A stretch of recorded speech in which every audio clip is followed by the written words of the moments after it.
All right, I want to welcome everybody to February's Western Reserve Safety Council meeting. We got some great content today focused on vaccines and the path forward. Kevin Brennan from the Cuyahoga County Board of Health will be the main presenter, and he'll be able to interact with your questions as well. Want to encourage you, if you have questions either now or during the presentation, please use the chat box. Send them to, just put it in the chat box as far as your question. And I really hope we have some good questions. We've got a great resource in Kevin. So please make sure you avail yourself of that. We are going to leave a good amount of time for questions. So we want to make sure we get through everybody's, as this is a pretty hot topic, and information seems to be changing and updating, by the minute, it seems at times. So very excited about this. Again, welcome to February's Western Reserve Safety Council meeting.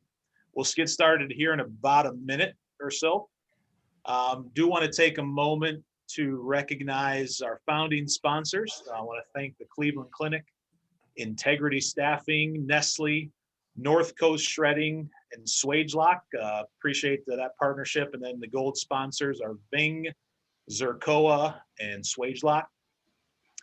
We look forward to hearing from we have two sponsors for this month's Safety Council, GS Labs. So Zoe will be telling us more about GS Labs, and then Tony from Ving will be sharing a little bit about what Ving can do as well. So again, we'll get going here in about 30 seconds or so. Again, want to welcome you to February's Western Reserve Safety Council meeting, focusing on vaccines and the path forward.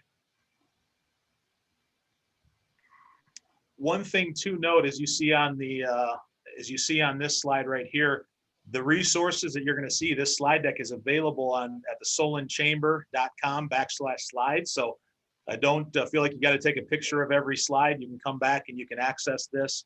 There's going to be a lot of great resources that Kevin is talking about, whether it be phone numbers or websites, and you can access all that information. So please avail yourself of that website, solandchamber.com/slides, to see this content after the presentation.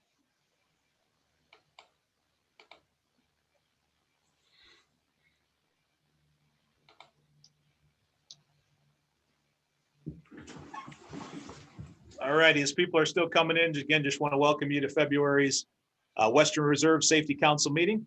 I got some great content. Again, really want to encourage you, as you have questions about the vaccine and the rollout and the things that Kevin from the Cuyahoga County Board of Health will share, please use the chat box to put your questions in.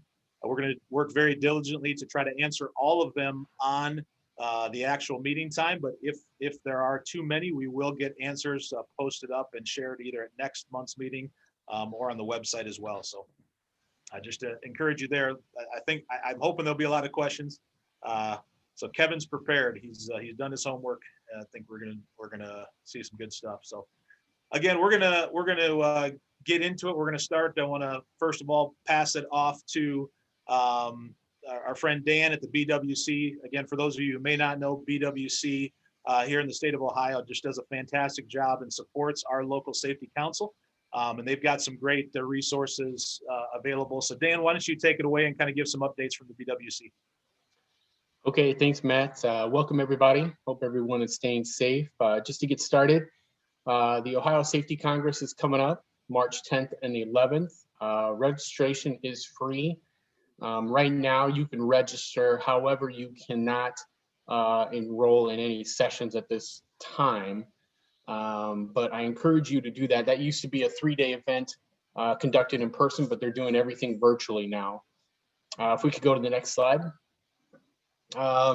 So there's going to be educational sessions, new product showcase, which they've had in the past, again, all virtual. You do get BWC rating credit for that and continuing education credit. So I encourage everybody to, if they can, to register and enroll in a couple of sessions here and there if they can. It's a great resource, and and there's no limit on how many people can really attend a session, to be truthful. So next slide. Yep. So again, the BWC has shipped out masks. There a few months back, And then now they're doing a second round of masks as well.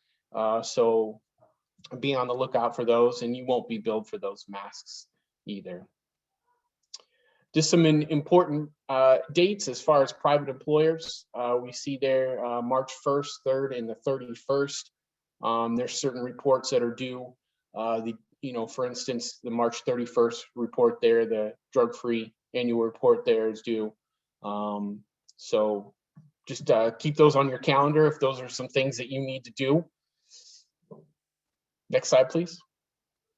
Public employer dates, February 15th, 16th, March 2nd, and 31st.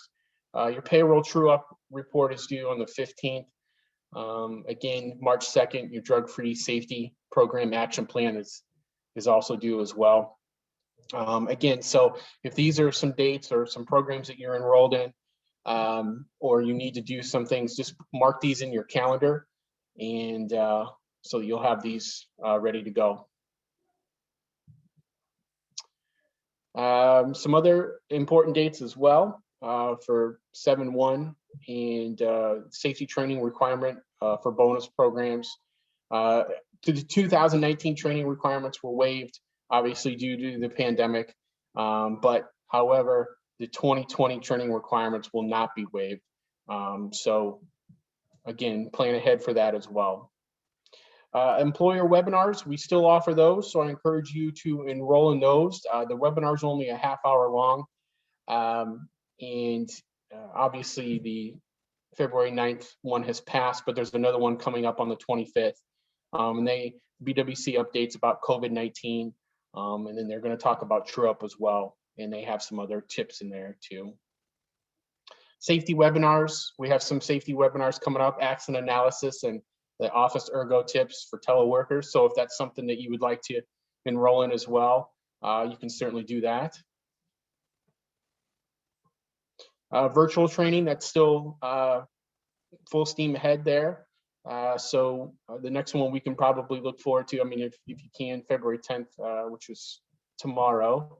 And we have the Lotto class as well, HASCOM, and a few other ones. So if you can enroll in those, the virtual trainings, again, they're free, and I encourage people to use those resources if they can. Again, our consult services are still there, even though we can't go out and see you in person. We can still take a virtual phone call, review safety programs, policies. If there's anything that we can help you with and directing you on our website, there's been a few changes on our website. We can certainly help you out with that. We're always still here as a resource.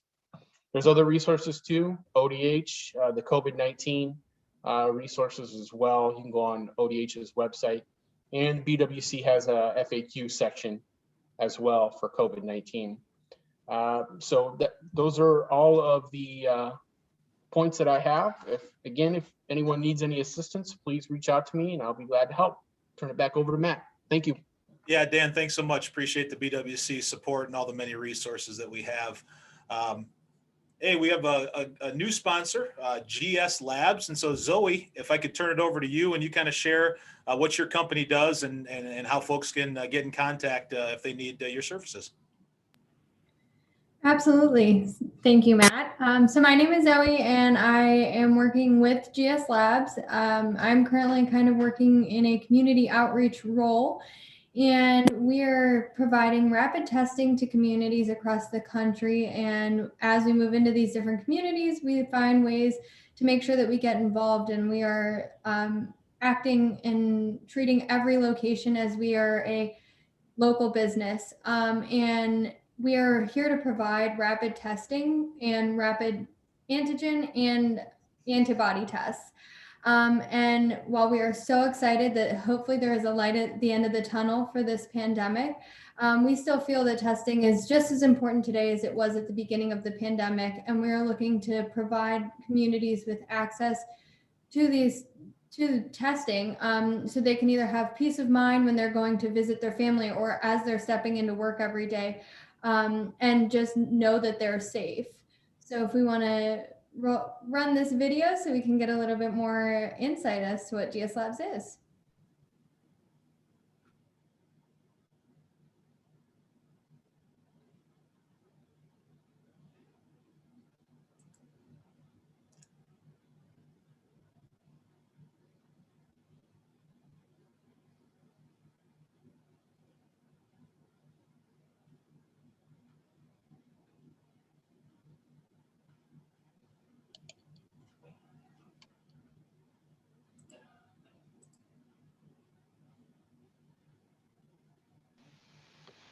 No sound, team.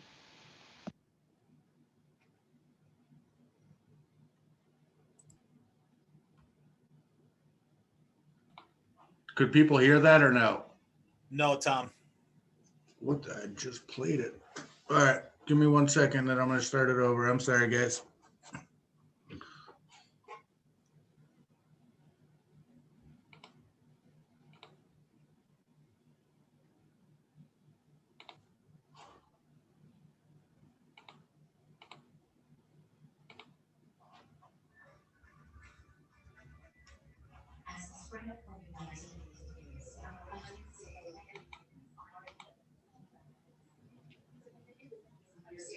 Yeah, still pretty difficult to hear, Tom.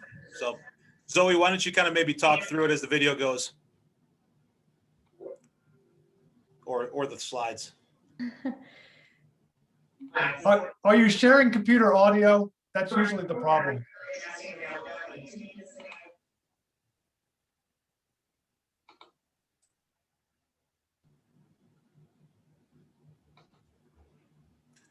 Like I said, Zoe, why don't you just talk through the slides, Tom? Let's just move on through the Right. slides. Zoe, just kind of speak to that. This will be my last try right now. As the demand for rapid testing continues to increase, GS Labs. It's tough to hear, Tom. I think just move on to the slides. All right, So just a quick overview of the video. It just ran over, what GS Labs is and how we work in each community and what to expect when you go to a testing site. So each location, it's super simple. You schedule your appointment online. There's appointments available every 3 minutes, and you can sign up same day appointments. You go up, a licensed nurse will come out to you, administer your test, and you drive away and get your results simply to your email. Everybody that's hired at GS Labs is local, and we are offering competitive wages to these nurses and healthcare professionals to get them back on their feet if they might have lost their job during this pandemic, or just to make sure that they're being treated well at GS Labs. And one thing that we are working to do is help people return to work safely. So there's plenty of places that are still, of course, working from home, but we want to be sure that if there are places that do need to be back at work, they have the availability to get tested. So one reason why we think that this is so important is, rapid testing can tell you in as little as 20 minutes and whether you do have the virus or not.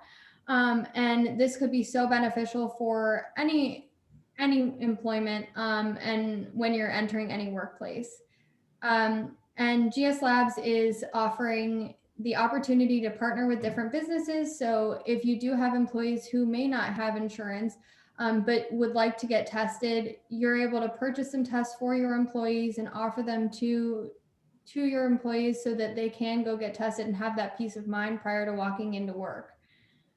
This just helps reduce, fear of going into work every day, and again, giving you that peace of mind that you're keeping yourself and everybody around you safe.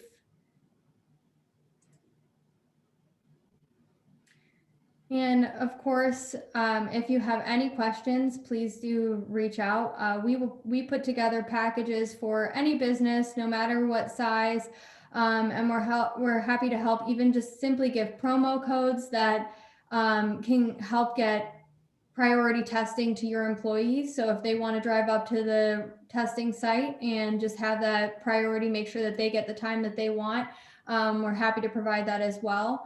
And this document, these slides that you're just looking at, just gives you a little bit more insight as to why we feel workplace testing is still very important and something that can help any employee in a time where we're still looking at a lot of uncertainty. Zoe, thank you very much. Appreciate your sponsorship. And again, you've got the team, you got the contact info for GS Labs. Just want to take a moment to, again, thank our founding sponsors, our gold sponsors as well. If you're interested in sponsorship, please reach out to Tom Bennett or Kaylin Mills, who are on the call, and we can get you plugged in. Now I want to turn it over to our other sponsor for the month, Tony from Ving. Unmute. Good morning or afternoon, everyone. Hope everybody's doing fine. Always happy to be participating with safety councils across the state of Ohio. We're very proud to be an Ohio company serving a national market for modern microburst safety training. It's been banner few years for us, and we're just so excited to be based out of Ohio, serving Ohio companies and across the country.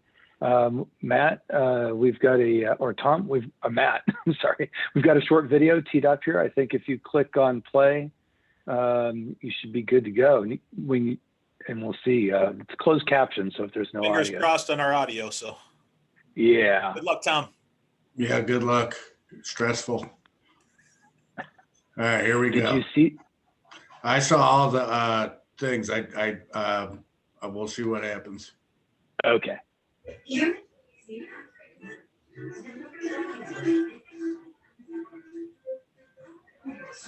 Yeah, it's not doing what you want it to do.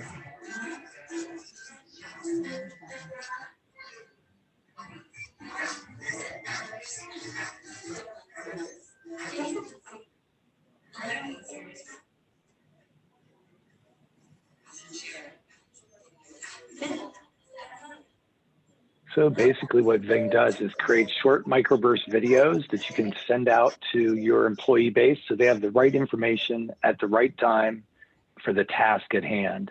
And what we are finding is it's a perfect way to minimize the amount of time people spend off the job in training, especially with COVID kind of related issues.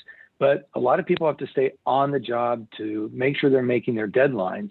And when we think in terms of microburst training of 5 minutes or less, quick refreshers on how to stay safe on the job, produce quality work, perform specific operations, it really helps people to create habit over a period of time. If you're interested in learning more about Ving, reach out to us at vingapp.com or my email address on the screen. Have a great day, everybody. Thank you, Tony. Appreciate Ving in all you do and your support of the Safety Council. All right. Believe again, just want to recognize Tom. If you can mute yourself, I think that's why we're getting some feedback there. So again, just want to recognize Swagelok and Zerkoa. Again, some of the great companies that help support our Safety Council.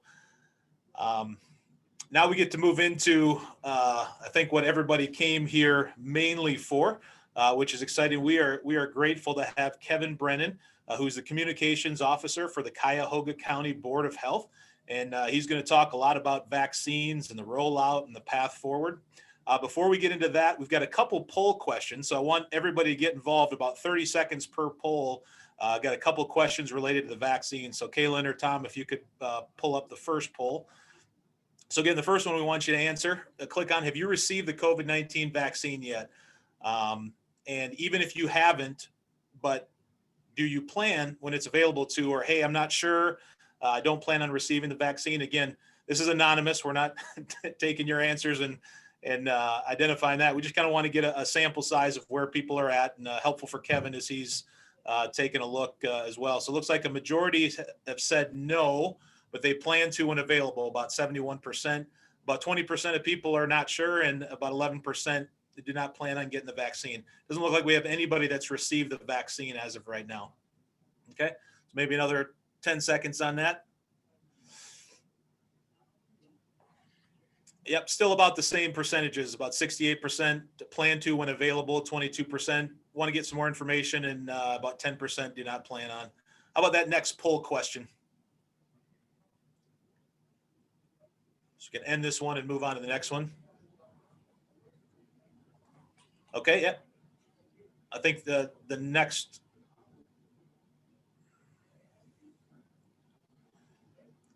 Kaylin or Tom, can we move on to that? There we go.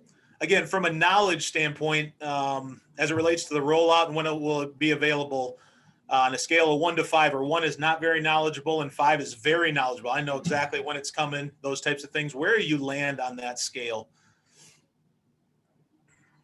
Appreciate everybody kind of voting on these things. So far, most people are landing in the 1 or 2%. That's right around 50%, a little over 50%.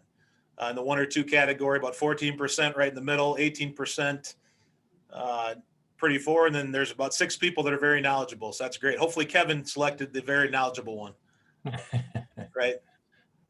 So, and then last one, what's your ideal return to work scenario? Testing required before returning to work, vaccine required before returning, testing and vaccine required, or return to work with no test or vaccine. Again, just trying to get a sample of where you're thinking, especially if you've worked from home for this pandemic period, or as perhaps you're making decisions on some of your workforce coming back and when, what are the things you're wrestling with. So looks like we're about 30% testing required before return to work, 12% maybe for vaccine required, about 14% for both, and then maybe 40% return to work with no test or vaccine. That's kind of where we're landing there. So again, some good stuff there. Appreciate your guys' interaction there. I think it underscores the importance of this topic. And so without any further ado, I want to turn it over to Kevin, again, who's the communications officer for the Cuyahoga County Board of Health. So take it away, Kevin, and thank you so much for being here. Sure, Matt, and thanks to you and Tom and Kaylin for working with me this week and getting us prepared to present everybody. I really appreciate that. So in the interest of not distracting everybody, I'm going to stop my video and we'll move right into the presentation. So if I could have the next slide, please. All right, everyone. So what we're going to talk about today, as Matt indicated, is I'm going to try to provide you with a 20-minute or so overview about the vaccine. You can see the areas we're going to cover here, and I think what we really want to concentrate on is the one towards the end, how you all can help with the overall effort. Next slide, please. Okay, so let's talk a little bit about the vaccine rollout. So the vaccine is now being mass produced. I think all of us are familiar with the fact that there are 2 primary vaccine manufacturers right now who have been granted emergency use authorization from the federal government, those being Pfizer and Moderna. So now they are both in mass production. The distribution chain, just in case people are wondering, it goes from the manufacturer to the federal government to the state government, which here in Ohio would be our Ohio Department of Health. And then the Ohio Department of Health has a network set up where they will then distribute vaccine to local approved providers. Just wanted to mention that there's a very strict chain of custody. So when we talk about jurisdictional issues, one thing that we understand here in Cuyahoga County is we have 2 health departments.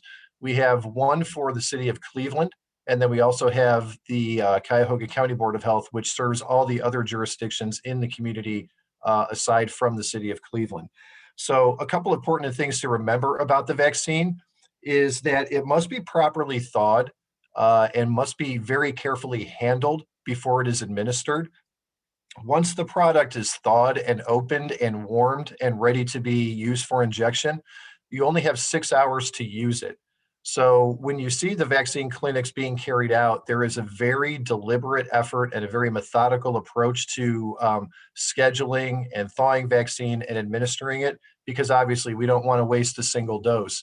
And so we'll talk a little bit more about that later. Next slide, please. All right, so we covered a little bit of this here. 2 types of vaccine available. The one you see here pictured is the Pfizer containers. They both have a similar efficacy of 94 to 95%. So what that means in plain English is that you are 94 to 95% protected from contracting COVID-19 once you are fully inoculated with your 2 doses of either Pfizer or Moderna. That is a fantastic efficacy rate. For comparison purposes, the typical flu vaccine lands somewhere between about 50 to 60% efficacy. So you can see this is a tremendous improvement. As I said, both are 2 doses. The Pfizer vaccine requires 21 days between dose 1 and 2. The Moderna vaccine requires 28 days between dose 1 and 2. Now, this does not mean, to be clear, this does not mean that on day 22 or day 29, you must be receiving that second dose. It just means that those are the minimum waiting times in between your dosages. And then certainly both have side effects. And I think what we've seen most commonly is people are being affected more by their second dose than their first dose. And what we're seeing is a typical 24 to 48 hour period where people can experience muscle aches, fatigue, chills, just kind of a general malaise. And most people are reporting that a very good night of sleep and rest makes them feel better. So it is a very minor period of inconvenience, typically being, like we say, 1 to 2 days. Next slide, please. So who should get the vaccine? What you're seeing here is you're seeing two primary members of our Board of Health vaccination team. On the left, you're seeing our medical director, Dr. Heidi Gullett. And on the right, you're seeing our director of nursing and co-director of our prevention and wellness service area, Ramona Brazil. You may recognize both of them if you watch any of our press briefings that we provide every other week. But the reason they're getting vaccinated, obviously, is because as members of the vaccination team, they need to be fully protected before interacting with people to administer vaccines. Getting back to our question here, who should receive it? Any age-appropriate person who doesn't present COVID symptoms. So what this means is if you're ill with COVID or the flu, we do not want you to come and stand in line to get a vaccine. We ask that you wait until you feel better. Physicians tell us that this is the best way they're the best procedure for us to follow. And I think the only people that we would necessarily exclude would be those who have had bad reactions to vaccines in the past, meaning if you've had some sort of anaphylactic reaction where you have shortness of breathing or shortness of breath rather, hives, anything like that, you should really consult with your physician. If you have an autoimmune disease, you certainly should consult with your physician. And then finally, if you're pregnant or breastfeeding, just as a matter of course, we recommend you talk to your physician. But other than that, really theoretically, everyone should be considered eligible to receive the vaccine from a health standpoint. Next slide, please. All right, so we're going to get into a little bit of familiar jargon here. I think by now we are all familiar with the terms Phase 1A and Phase 1B. I just wanted to quickly review Phase 1A, which we have been involved in. We are now entering our 7th week of servicing people in Phase 1A as the Board of Health. Primarily healthcare workers, first responders, EMS personnel, people who care for people who have COVID, people who work in long-term care environments. So these are really the people that have now, as I say, have had the better part of about 7 weeks to receive their vaccine. We will probably be moving on from Phase 1A sooner than later, and then moving into what is now Phase 1B. Next slide, please. And here we see part of what Phase 1B involves. Phase 1B primarily is known for being the senior phase of the vaccination program. And as we see, we started out with 80 and older on January 19th, and then this past week, we just opened it up to 65 and older. So this means theoretically, all people who are considered seniors in Ohio are eligible to receive the vaccine now. Along with that, there is a group of people who have developmental disabilities who are also considered eligible in Phase 1B. And then finally, we have school staff. You may be seeing the news reports now this week about school, last week and this week, school districts vaccinating their staff. That's happening here in Cuyahoga County here this week in Independence. And it's being conducted through the Educational Service Center and local providers. So we as the Board of Health have so much to do with our responsibilities for Phase 1A and 1B. We are not presently part of that school inoculation process. Next slide, please. And here you can see a better listing of the people who are eligible under this category. So these are people who have a developmental or intellectual disability and also one of the following medical conditions. So primarily people in this grouping are being helped by the Cuyahoga County Board of Developmental Disabilities. They are assisting them with registering for vaccine. So if you know anyone who fits this category who has not been registered for vaccine but would like to, we would recommend that you inform them to contact the Cuyahoga County Board of Developmental Disabilities for assistance. Next slide, please. All right, so getting into our website here, what you see is about the top 25% of our website, our homepage. And our homepage is, the feature on our homepage is a revolving slideshow. So there are a group of pictures that rotate about every 8 to 10 seconds. This is one of the first ones that you see. This is the one that says, see the Phase 1B vaccine provider list. So this is what we talked about when I mentioned there are other providers beyond the Board of Health who are assisting in Phase 1B. If you're familiar with this, this is primarily federally qualified health centers, hospital systems, pharmacies. The pharmacies that are assisting in this phase here locally are Drug Mart, Giant Eagle, and Mark's. So right now, what you do is you can go to this 1B provider list, and there is contact information for each individual location. If you look on our website, we have broken this list down by city. So in each city that has a provider, you'll see contact information for them. You'll see their name, their address, their phone number, and their email. The thing here is people need to contact these providers directly to get a vaccine. So this is a lot of what's causing some consternation among the senior population, is that there's a requirement for them to reach out to these locations. And obviously not every senior is internet savvy. So this is a little bit of a rub at this point. But to help take the edge off of that, I will say that we have had the Western Reserve Area Agency on Aging step up. And if you contact them, they will assist seniors directly over the phone with registering. They can call 211. 211 is also performing the same service. And the Cuyahoga County Public Libraries, if people walk in, they will assist people with registration as well. Next slide, please. So this slide shows you, the note here is sign up to be notified when spots open up at our COVID clinics. So what we're doing as the Board of Health, which you may be familiar with, is we are conducting drive-through clinics. We have an anchor site at the Cuyahoga County Fairgrounds, and we do vaccines there every Wednesday. One other day of the week, usually a weekend day, Saturday or Sunday, we are doing local drive-through clinics, and we have primarily been trying to reach different areas of the county. As we know, the fairgrounds is somewhat centrally located, but a little southwest. So when we go out on the weekends, we've had very generous cooperation from the eCheck program for the state of Ohio. And we have been at eCheck locations in Euclid, in Westlake, and in Warrensville Heights. And we also have had assistance from local fire chiefs. So we have also been at the Beechwood Fire Department on Sundays occasionally. So what you do when you go here is you sign up to get on a list, and you give us your contact information, and you're not actually scheduling a vaccine appointment, but you're giving us your contact information. So as clinics open up and we can confirm that you are eligible, you will then be contacted either by email or phone to let you know that slots are available. And then you have to actually go online then and confirm your appointment. So as you can imagine, the demand right now far exceeds the supply of vaccine. So this is where some of the well-known frustration is coming from among people who are saying, I'm trying to get in and I can't.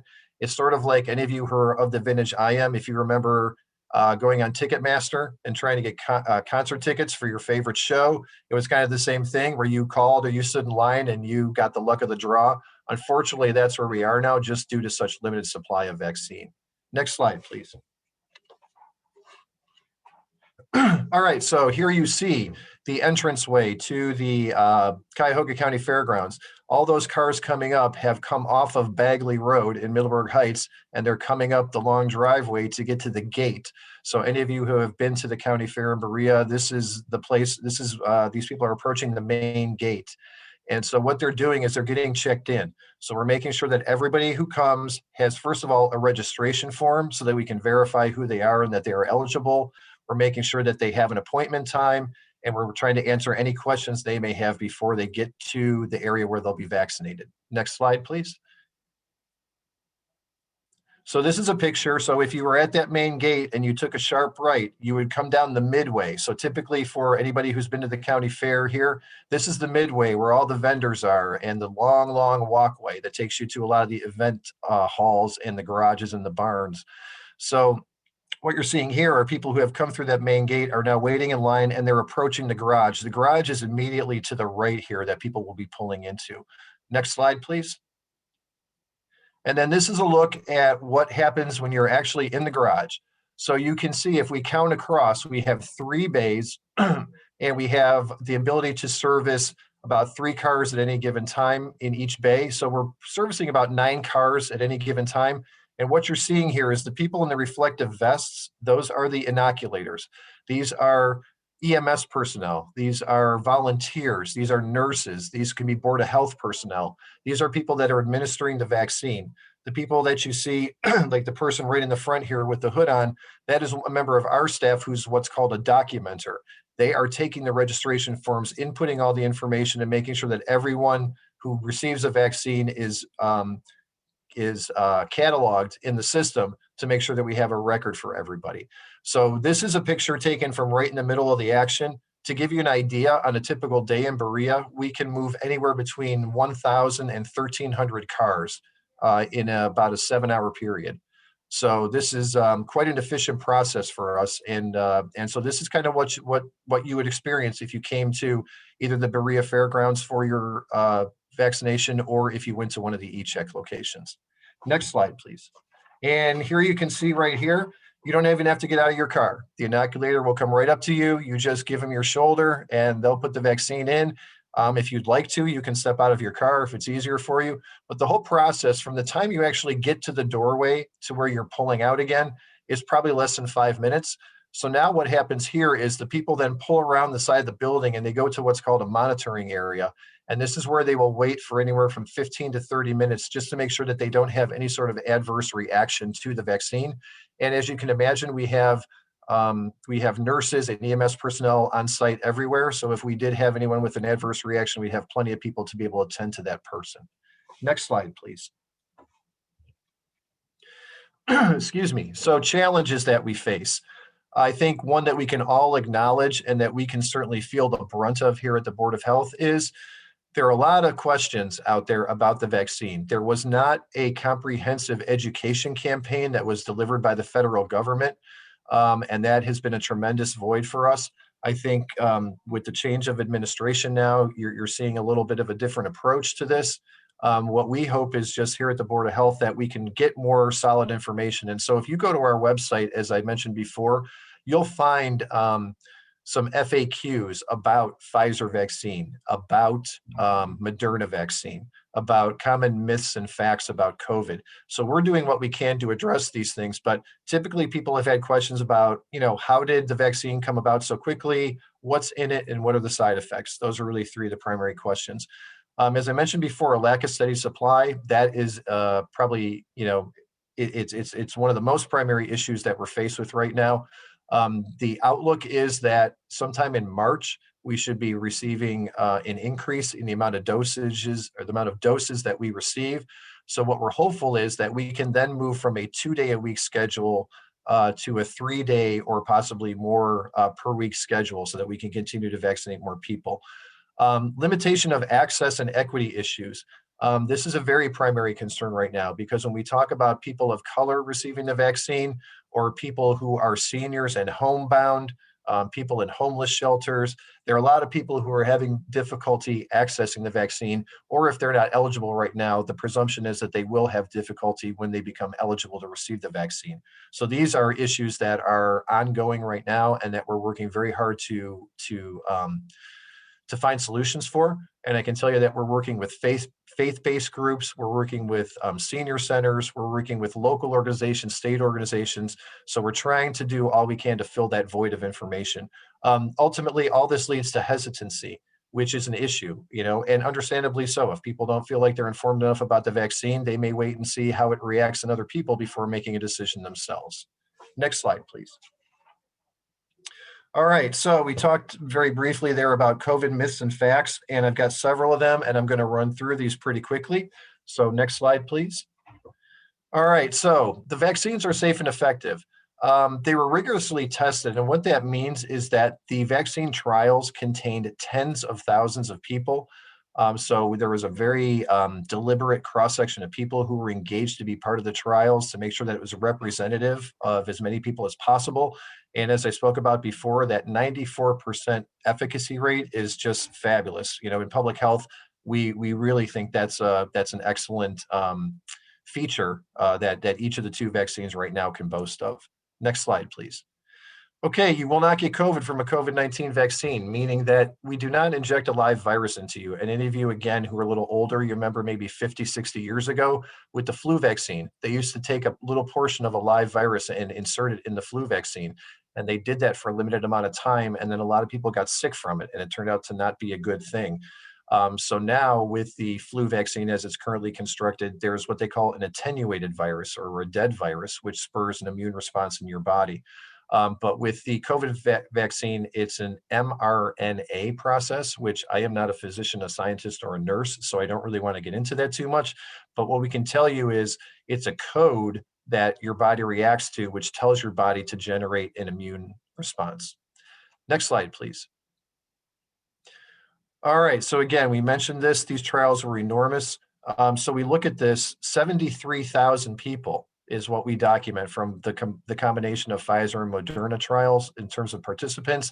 And as you can see, a typical study has about 5,000 people. And all those people who are in the trials are still being tracked to some degree. So, we're trying to gather as much data as we can, but it's all very promising. The fact that the side effects were very limited, they were limited to the pieces that I mentioned before, and the fact that we've had so many people participate are all positives. Next slide, please. All right, this is a common misconception because the mRNA method is used is what we can derive from this. People are thinking that because that will be placed in their body, they could become infertile or miscarry. There is no evidence of that right now. We do not have any locally, and we do not have any nationally. Next slide, please. So again, no serious safety concerns. So again, besides these common side effects that you see listed, nothing over the top or anything overriding that we have medical concerns for. Next slide, please.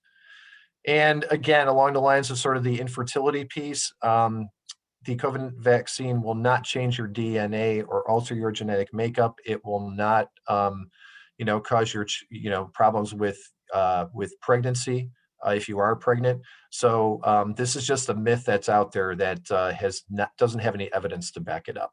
Next slide, please.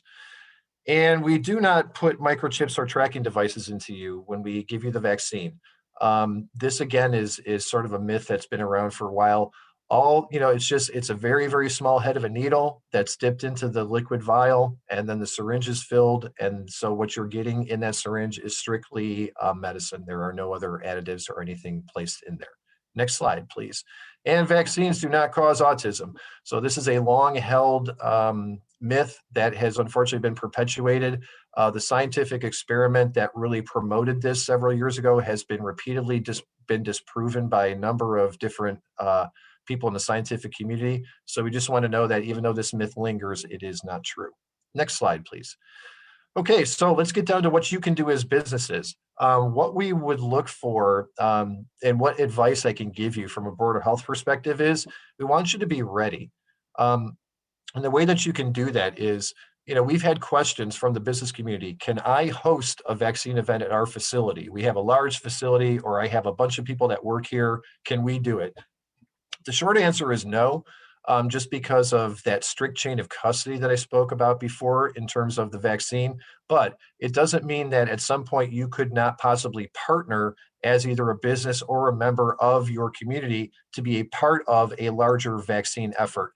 Because what I think we're going to see, folks, is as time goes on, you're going to see vaccines, these clinics held on a mass scale. So we're seeing them in other states. Arizona, for example, is using one of the football stadiums to bring people through.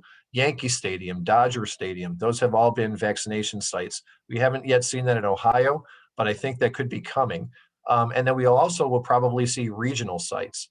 So we may see, because Cuyahoga County is so large, we may see regional vaccine efforts in portions of the county. So as a member of the business community, we would encourage you to be ready by organizing your teams, people who would want to pitch in, people who are able to be informative at the site of a vaccine clinic, people who know a lot of people, who know their way around the community, who can be informative and helpful to people. People who want to volunteer, right? Don't discount the idea of what we call just-in-time training. Right? If you have a core group of people who really know what they're doing, you can bring volunteers in and give them just enough training to make them viable for the task you're asking them to do. So at this point, as a business community, we'd ask you to just start to bring people together that can contribute to this effort when it does come to be a more wider community effort. Next slide, please. And we want to remind you about the role that local safety forces are playing in the vaccine effort. Here we see a member of the Brecksville Fire Department injecting a member of the county safety forces at a clinic that was held very early on in the 1A effort at the Independence Fire Department. So fire and EMS personnel are acting as inoculators. They're acting as volunteers. They are responding, obviously, to medical emergencies throughout the community. Your local police and our county sheriff's department provide security for all of our vaccine locations. Because as you can imagine, security is something that we really need to be, aware of. They're doing a fantastic job with that. So we really want to encourage you as business operators and part of the business community to kind of rekindle your relationships with your local safety forces, right? Just, when you call on them, we want to make sure that there's familiarity. One of the things we say in public health is you don't want to pass out your business card at the site of the emergency. So please be cognizant of building those relationships ahead of any potential interaction or any possible problems we could have as we go forward. Next slide, please. Want to remind you about testing. Don't forget that there is widespread testing available. You can get it at a number of places. If you go on our website, as I talked about that revolving slideshow on our homepage, you'll see this very picture. You can click on that picture and it will give you a very comprehensive list of places where you can be tested. The one reminder is if you feel that you need a test and you go to get tested, please stay home until you get your test result. Because if you are in fact positive, you do not want to spend the time in between the time your test was taken and the time that you get your results being out in the community and potentially infecting other people. Next slide, please. And just a very simple reminder, this is something that the Ohio Department of Education put out in conjunction with the Ohio Department of Health. These were the 5 things that we all adhered to very closely before we had the vaccine, and we all need to adhere to them even now. So even if you are vaccinated, if you're hanging around people who've been vaccinated, it doesn't mean that you can stop wearing your mask. It doesn't mean you should stop socially distancing. Doesn't mean you should be lax on your cleaning procedures, because the issue we're having, folks, is not everyone's going to take the vaccine, and it's going to take a lot of time to get everyone inoculated who wants to get it. So in the meantime, we need to be very vigilant about following these 5 tenets. Next slide, please. And just a very simple reminder, these I think are the 5 places that we would recommend that you go to get information. The bottom 2, that ccbh.net/vax, that is an explanation of how you can sign up for those notifications on our website that we explained before. And it also has a listing of who's eligible under 1A and 1B. And then the final bullet is the 1B provider list. And I think we have come to the end, Matt. So thank you all for your attention. I just wanted to mention very quickly the poll results. I think it's encouraging that 68% of you are looking to get the vaccine. I think that's great. The 22% of you who are waiting, I hope that these 15 to 20 minutes gave you just a little more context. We want to remind people at the Board of Health, our job is not to persuade people to get the vaccine, but our job is to inform people so that they can make an educated decision. So again, I appreciate all of you pitching in and giving your attention as well as your input. Yeah, thanks so much, Kevin. We certainly appreciate that. Definitely want to highlight, we'll leave this slide up during the questions, and we've got a host of them. So this number, I can tell you, our factory here at Nestle, we've called this number multiple times throughout the pandemic, helping get our health screen up and running, help improving it, questions about social distancing, some fantastic resources. And if they do not know the answer, which I found that to be not the case very often, they were able to get the answer back to us within about a day. So that number right there is a great one locally for us to use here in Cuyahoga County. And so certainly want to encourage you to avail yourself of that. So Kevin, did you eat your Wheaties today? Because we've got some.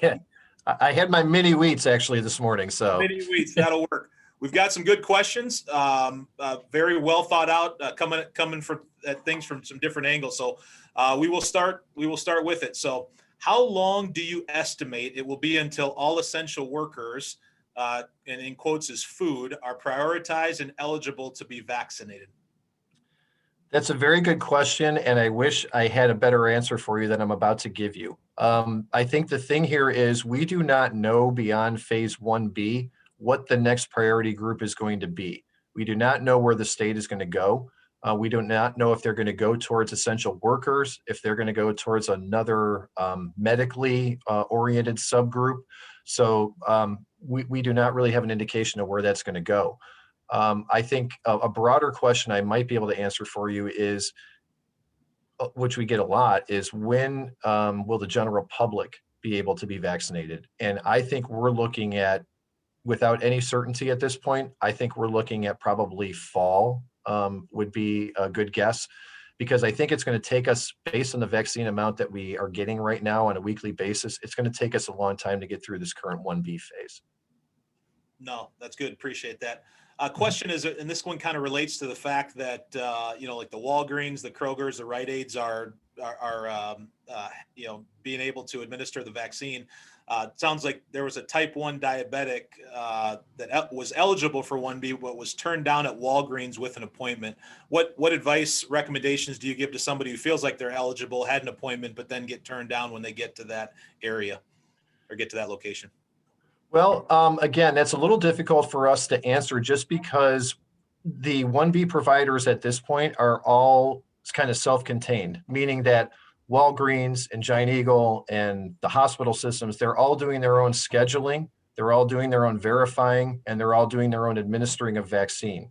So we are not currently involved in that on a collaborative basis. We will get to doing 1B vaccinations, and we will, do them kind of in concert with everybody, but we won't be connected. So I'm not really sure. I think what I'd have to know maybe would be a little bit more as to what the reason they gave as to why that person got turned down, because then it would be a thing that we probably would want to take back to that person's physician and have his or her physician give some clarity to that. And if they can really make a case, then again, it would be something to approach a second time. Yeah, But good. I'm sorry, I can't be more specific than that, though. Yeah, and there's probably a lot of different scenarios too. So I think going back to your physician's great guidance on that. Here an observation from a couple folks on the call. Federal pharmacy program retail pharmacies are Kroger and Rite Aid, but in Cuyahoga County they are not. Is there any clarification on this? Well, I don't think we have Kroger anymore in Cuyahoga County, so I think that's one thing. And we do not actually determine who the providers are. That is done by the Ohio Department of Health. So when someone submits application to be a provider, they designate what locations and what counties they want to be in. So this possibly, and I'm just going to conjecture here, I have no basis for this, but it could be that Rite Aid looked at it and said, Giant Eagle and Marks and Walgreens are all, and CVS are kind of eating this up. Maybe we don't want to be in this area. And again, I have no idea if that's true, but that would be some speculation on my part. But it is a deliberate process that goes through the state health department as to who becomes a provider. Yeah, and I think it also highlights the challenges, right? Whether it's federal government or state government or local government or Cuyahoga County Board of Health, right? All the different layers working together, there's going to be some challenges on that. So question, can people go to one of the providers listed and get on a wait list? Yes, that's primarily what happens. I'll give you an example. My mother is in her 80s. And so she signed up with her health system, which happened to be UH, because that's where her primary care doctor is. She signed up also with Drug Mart, because there's a Drug Mart about 2 miles up the road from her house. So in her first week of eligibility, she got a call at 6 o'clock at night that said, can you be here at 7 p.m. because the person who was scheduled at 7 p.m. cannot be here. And so she had to answer right on the spot. Fortunately, she was able to get there and got her first dose, but she is now on a waiting list for her second dose.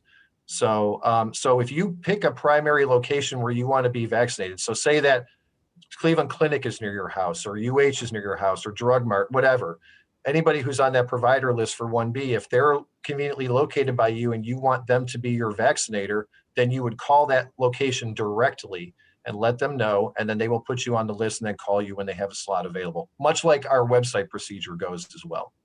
Yeah, no, great feedback on that. Is the Cuyahoga County Board of Health planning to support employers with essential workers with on-site vaccinations once we are up in the priority list? I think you touched on it, but maybe good just to reinforce that. Sure. Yeah, I think, like I said, I don't think that there will be individually based efforts, but I think what we might see is community efforts. And I know that when Matt and Tom and I were talking a little bit about this last week, the example we gave is, say that the state does determine that, just as an example, manufacturing employees are a priority group. And then they look at a map and they say, well, in Cuyahoga County, there are, again, I guess 50,000 of them, and they're all within a 15-mile radius. So let's have a regional vaccine clinic where we bring all these businesses together, get volunteers, prop it up, get it going, and have them be involved in the process. So that's a reality, I think, at some point. But I think in the short term, I don't think we'll see that anytime soon. No, good feedback. That was helpful. So the next couple questions kind of relate to, maybe things people have heard, whether it's locally here or from other states. And I think it's good because there's learnings that we can get from other states. But we have heard that Progressive has secured vaccines for distribution to their employees. Is this correct? And how can other employers get access to this? I would say, just based on the knowledge that I have, I would say that's probably false. I don't know how they could qualify, first of all, to be a provider, and second of all, to be connected to any sort of a priority group that's identified here in 1A and 1B. So I would, without knowing, off the top of my head, I would say that's probably a rumor. Gotcha. Next one, employees are hearing about peers in other states getting the vaccine because of their distinction as essential workers. Do you have any information to support Ohio's vaccine rollout plan versus other states, or talking points to handle these discussions? Well, I think if we go back to the beginning, the problem really stemmed from the fact that there was not a comprehensive national response, and the government at the time the pandemic broke out left it up to the discretion of the states as to how they wanted to handle their individual programs. So I think the CDC did issue guidance and gave general broad guidance on what they recommended that states do, but states did have the latitude to alter those plans slightly. So again, I think we have not seen Ohio pay attention to essential workers yet, but I would not discount the fact that that could be forthcoming. And I say that with no prior advanced knowledge. I just think that because of the feedback that's been coming, steadily over the weeks and months, and because of the role that a lot of those workers play in our society, I think it's certainly got to be on the table for the state. But again, I would qualify that by saying I don't have any inside information, but I would be hopeful that they would get to that point, because that affects an awful lot of people. Yeah. Again, we still have a few more questions, but encourage you, if you do have questions, please put those in the chat box so we can see those. We want to make sure we get everybody's questions answered and avail ourselves of Kevin's knowledge. Next question. Can anything be learned about speeding up vaccination protocols from states that are currently having higher success? And they gave the example, West Virginia. Well, I think the one thing we got to look at in West Virginia is the number of people that live in that state versus the number of people that live in other states. And I think that one of the things that though, and not to sidestep your question, but one of the things I think that was great about what they did is they recognized that access and equity issue right away. I mean, they were very deliberate as a state in going to where the people were rather than making people come to them, because we've heard stories from other states where people are driving an hour to 2 hours to get to a vaccination site to stand in line, then to be told 5 hours later there's no vaccine left, come back tomorrow, right? So there are a lot of difficulties with that. So, that's about the best I can say at this point. Yep. No, good feedback on that. Sam asked a question. What about the under 65 population? Cuyahoga County Board of Health website does not go into detail beyond 1B. Is that still to be determined? That is. And I'll tell you why that is, Sam, is because we take our guidance directly from the state health department. So we don't have the authority to sidestep out and say that we're going to do things beyond what 1A and 1B dictate to us. Just to illustrate that point a little bit, when we get shipments of vaccine, they are clearly marked as to this is for your 1A population, this is for your 1B population. So there are very specific instructions that we have to follow. So we do not, as I mentioned a couple of times, we do not have any insight beyond 1B as to where the state's going. My thought, as I just mentioned, is I hope essential workers are included in that package that's forthcoming, but I don't have any indication, as to when that will happen. And I think the other thing is, as things are moving right now with 1B, if our supply of vaccine doesn't increase dramatically, if it just increases kind of steadily, it's going to take us several weeks still to get through 1B. Yeah, no, thanks for that answer. One of the members on the call, they live in Chagrin Falls, which is Cuyahoga County. And Cuyahoga is behind, and they fall into the 1B based on age. Can that person go to Cuyahoga County to get vaccinated? Theoretically, yes, you could. I recommend that you don't for two reasons. One is Cuyahoga County is a lot smaller than Cuyahoga County, so your chances of getting the vaccine once it becomes available, I think, are increased, just because of the population size of the county. The other thing is vaccination allotments, meaning the amount of the number of doses that they send us per county, are based on population and the priority groups. So the state right now is looking at how many seniors live in each county in Ohio and how many of them fall into, or now it's all of them, but how many of them are in 1B, and then how much vaccine are we able to get to these locations. So I would recommend, and I know this isn't really the best answer that you want to hear, but given where you are, I would say hold tight and wait for Cuyahoga to call you. Okay. Yeah, good feedback. Tom, I think it mentioned, doctor said it might be around 2 months for 1B in Cuyahoga. So again, I think that information can change too, right? We're hopeful that we'll get more supplies, more vaccines in Cuyahoga and all the counties. When that happens, we hope it's sooner rather than later, but we can't give out the vaccines that we don't have. Exactly. And I think another thing to follow up on that, Matt, would be, we as providers, we are prepared to do more. Everybody is, right? The pharmacies can handle a larger load. The health department can, the hospital systems can, right? So we are, and I'm not saying that, we all have unlimited capacity. Obviously, you as business people understand that, but we have the ability to do more than we're doing. So once we get, increased supply of vaccine, we hope that, resulting, you'll see more clinics available. Okay. Is Cuyahoga County considering supporting closed pods, points of dispensing set up by employer coalitions? They said we have this happening in a county in California, which we operate. So I guess, again, they've heard something maybe happen in California as far as pods and employer coalitions. Yeah, I think that kind of goes back to that answer I gave before about maybe there could be a regionally based effort at some point. I think it's just the wild card here is, we aren't privy to the formula that the state uses to determine what the next priority groups are in advance. Once they determine them, I'm sure they'll be transparent and let us know how they arrived at that decision, but we don't have any inside information as to where they're going. So I think that's obviously, it's frustrating for you folks to wait, but it's also frustrating for us because we get a lot of questions that we're unfortunately unable to answer right now. Good. I think another question that was asked, I think you touched on it, but just to reinforce and maybe this one is kind of a nuanced one. I think it's a good question. Are face shields acceptable in place of face coverings or face masks? Well, you know what? This is one of those questions. It's kind of like if you ask a lawyer, a group of lawyers, you're going to get 5 different answers. You ask a group of mechanics, you're going to get 5 different answers. It's kind of the same thing with us. So let's talk about it from a real practical standpoint, because that's what we're looking at. If you've got somebody who is uncomfortable wearing a face mask or has medical issues, whatever the case may be, we are certainly in favor of that person wearing a face shield. I think the only consideration we have is obviously they're not enclosed at the bottom, right? So we have the breath going out the bottom. So you really have to be deliberate, I think, about where that person is and what kind of things they're coming in contact with and what their proximity is to other people.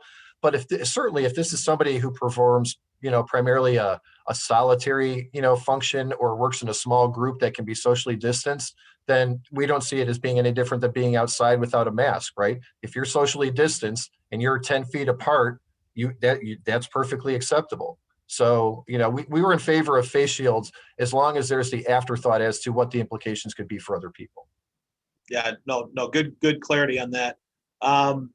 You mentioned the efficacy after 2 doses is 94, 95% really high. Is there efficacy after just 1 dose? There is the projected efficacy for both the Pfizer and Moderna is around 50%. So you're halfway protected. And as I mentioned, a good flu season gives us 50 to 60% efficacy, right? So, and I think one of the things that you're seeing, which is not dissimilar from flu, is now we're hearing about different strains of COVID, right? You're hearing about the UK strain and these other things. Well, this is what happens with flu every year. Flu mutates, right? And so, it's always, that's why it's unpredictable every year. They do research about what happens in Australia because our seasons are reversed. So when they have summer, we have winter and vice versa. So we look at their flu season and try to take a cue as to what we should include in our flu shot. Right. So it's kind of this thing where we want to try and stay on top of it as much as we can. So if you get that first dose, you're halfway protected. But again, just the fact that you can be in the 90 percentile to be protected, we certainly would not advise anybody to stop after one dose.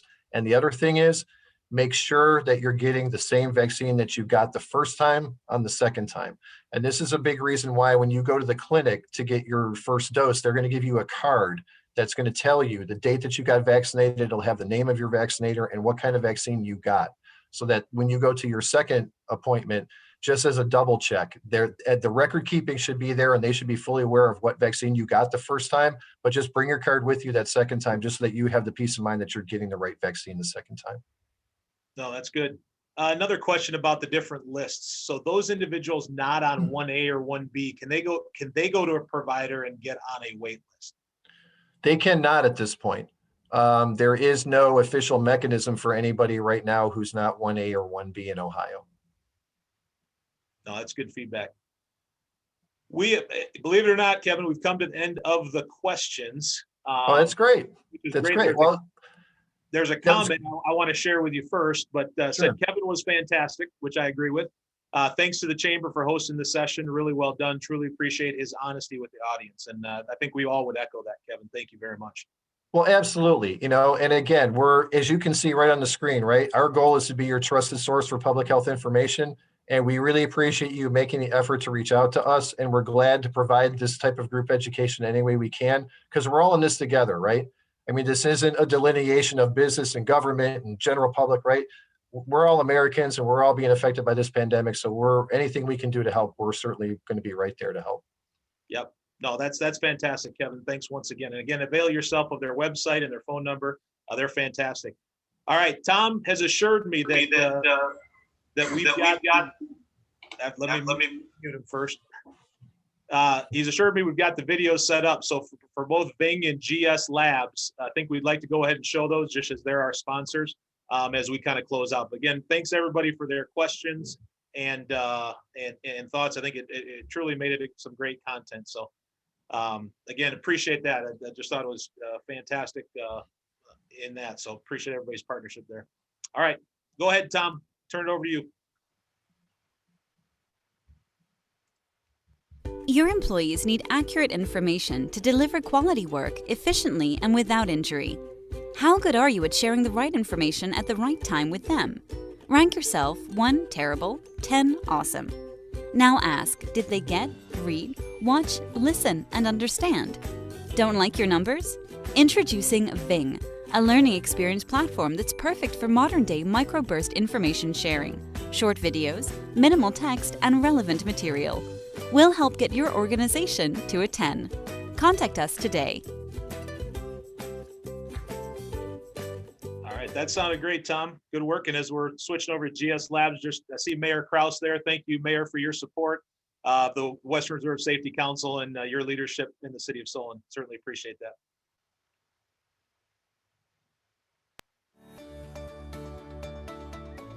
As the spread of COVID-19 continues, our country, state, and communities are in need of additional rapid testing so that individuals understand their health status and can make informed decisions to protect themselves and others. GS Labs is working to grow its testing program to provide more rapid COVID testing availability to meet this demand. As the demand for rapid testing continues to increase, GS Labs is working to provide available tests in more communities throughout the country that do not have access to this type of testing. We provide high-quality testing options and want to be sure that as many people have access to this option as we can to keep communities at work, school, and with their families. Our solution of easily accessible rapid testing allows you to keep some degree of normalcy if you have been impacted by possible exposure. GS Labs strives to be well above the industry standard by providing expert staff at each location who will administer tests, as well as answer patient questions over the phone and provide proper and timely local and state reporting. Not only do we want to provide you with a knowledgeable and trustworthy staff, but we are reinvesting into your community by hiring individuals who have been directly impacted by this pandemic and offering competitive wages to help get them back on their feet. Please know we are taking every necessary step for you and our community members to receive the best care possible. GS Labs is operating in accordance with the CARES Act to ensure no balance billing cost sharing for insured patients. Our resources are provided in accordance with the CARES Act to help increase testing across the country. GS Labs testing facilities are located across the country. Book your appointment with us today. That's great. Want to thank GS Labs and Ving for their sponsorship. As we're getting down, I want to encourage you to join with us next month. We actually have Brigadier General Beth Salisbury is going to talk to us about workplace violence. So again, that's going to be Wednesday, March 10th, 4 weeks from today, at the same time. Certainly encourage you to come join us again. Share this with other folks within your company, or maybe other sister companies that could benefit. Workplace violence, especially with some of the stress and things that people have gone through in the last year. It's a very real thing. I think we're going to get some great tips from her. Also, if you're interested in sponsoring next month's Safety Council, we'd certainly be interested in hearing from you. The slides again that Kevin presented are available, solinchamber.com/slides, along with other resources and things that the Chamber of Solon provides. So again, thank you for joining with us. Appreciate everybody. Have a great, safe day, and we'll see you next month. Take care.